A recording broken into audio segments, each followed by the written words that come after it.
Menteri Luar Negeri Indonesia Retno Marsudi menyatakan Indonesia telah mengantongi lebih dari 100 juta vaksin COVID-19 untuk 3 bulan ke depan.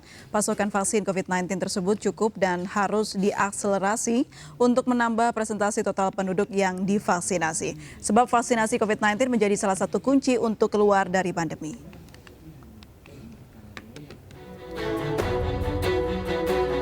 Retno menilai Indonesia beruntung karena bisa memiliki vaksin baik dari komersial maupun yang diperoleh gratis dari COVAX Facility dan negara sahabat. Saat ini selain berjuang untuk capaian vaksinasi di dalam negeri, pemerintah juga menyuarakan kesetaraan akses vaksin bagi semua negara.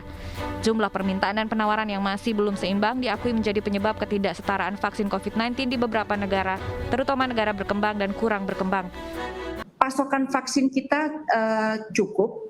Kita harus akselerasi vaksin karena vaksinasi ini menjadi salah satu kunci agar kita bisa exit dari pandemi. Kata vaksin to vaksinasi ini dua kata yang berbeda, dua hal yang berbeda Mas Azul. Di beberapa negara, terutama di negara-negara berkembang dan kurang berkembang, kadang-kadang ketersediaan vaksin terutama dari COVAX ada. Tetapi untuk melakukan vaksinasi mereka kesulitan karena terkait dengan infrastruktur, dengan kapasitas dan lain-lain. Sementara itu pemberian vaksin booster atau dosis ketiga pada masyarakat pelaksananya akan dipercepat pada awal tahun 2002 mendatang. Percepatan pemberian vaksin booster ini dikarenakan adanya varian Omikron yang telah masuk ke Indonesia dan penularannya sangat cepat.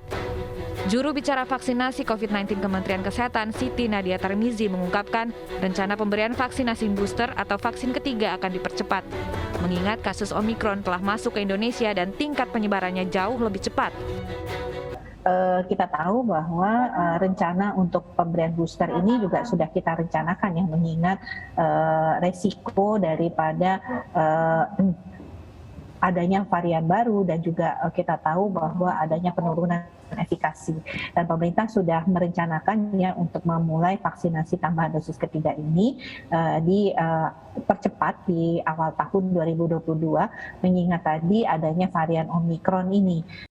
Rencananya pemberian vaksin booster akan diberikan melalui dua skema, yakni skema mandiri dan skema yang dibiayai oleh pemerintah.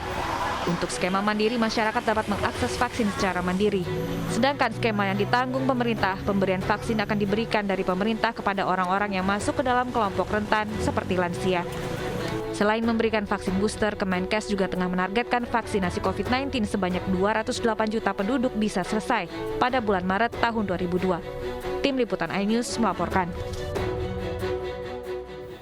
Pemirsa, kegiatan vaksinasi untuk anak usia 6 hingga 11 tahun sedang digalakan. Korps Marinir TNI Angkatan Laut berpartisipasi dengan menyelenggarakan vaksinasi anak di Balai Prajurit. Korps Marinir TNI Angkatan Laut gelar vaksinasi di Balai Prajurit Pangkalan Marinir Jakarta untuk anak-anak usia 6 hingga 11 tahun. Pangkalan Marinir Jakarta bekerja sama dengan Rumah Sakit Marinir Cilandak memberikan vaksin Sinovac yang sudah direkomendasikan oleh pemerintah. Kegiatan vaksinasi dilakukan selama 3 hari dari tanggal 29 Desember 2021 sampai dengan 30 Desember 2021. 385 anak divaksin hari pertama penyelenggaraan.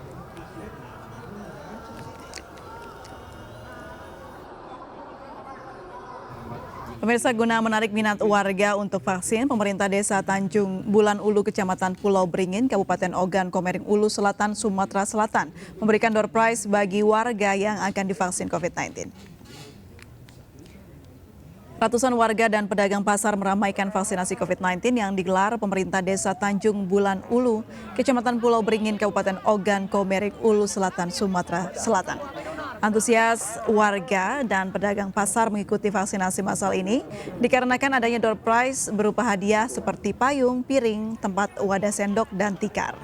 Ide ini sengaja dilakukan dengan tujuan untuk menarik minat warga Desa Tanjung Bulan Ulu yang mayoritas bekerjanya sebagai petani dan bertempat tinggal di perbukitan maupun talang-talang yang jauh dari keramaian.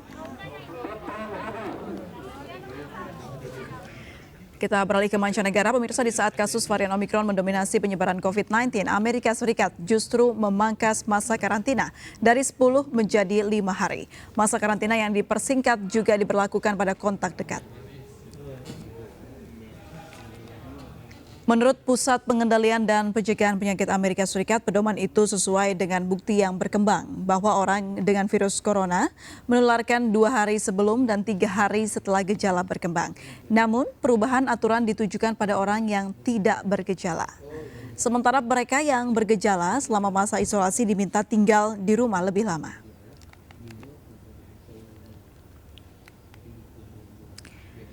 Kota Xi'an diperketat aturan pembatasan setelah lonjakan infeksi COVID-19. Pemerintah setempat kembali galakan tes virus massal.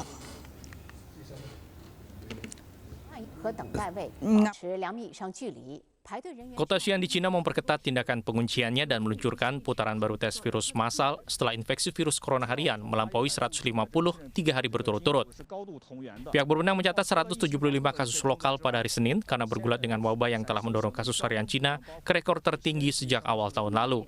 175 infeksi yang dilaporkan di Xi'an di Provinsi Barat Laut Shanxi naik dari 162 pada hari Minggu dan 158 sehari sebelumnya menurut pemberitahuan pemerintah yang dikeluarkan hari Selasa, sehingga jumlah total kasus lokal menjadi 810. Pihak berwenang memberlakukan pembatasan pada 13 juta penduduk di Xi'an pada 23 Desember ketika mereka berusaha untuk mengekang penyebaran. Setiap keluarga diizinkan mengirim 1 anggota untuk berbelanja kebutuhan setiap 2 hari ketika pembatasan diberlakukan minggu lalu, tetapi mulai Senin, penduduk dilarang meninggalkan rumah kecuali untuk melakukan tes virus. Kampanye baru tes virus massal diluncurkan pada hari Senin untuk semua penduduk. Ini adalah tes wajib kelima sejak 19 Desember.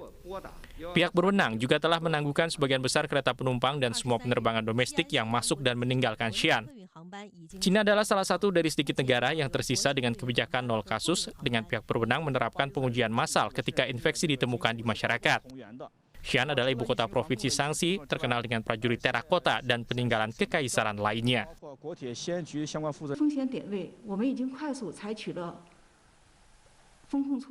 Pemirsa, kami akan segera kembali usai jeda berikut, tetaplah di MNC News.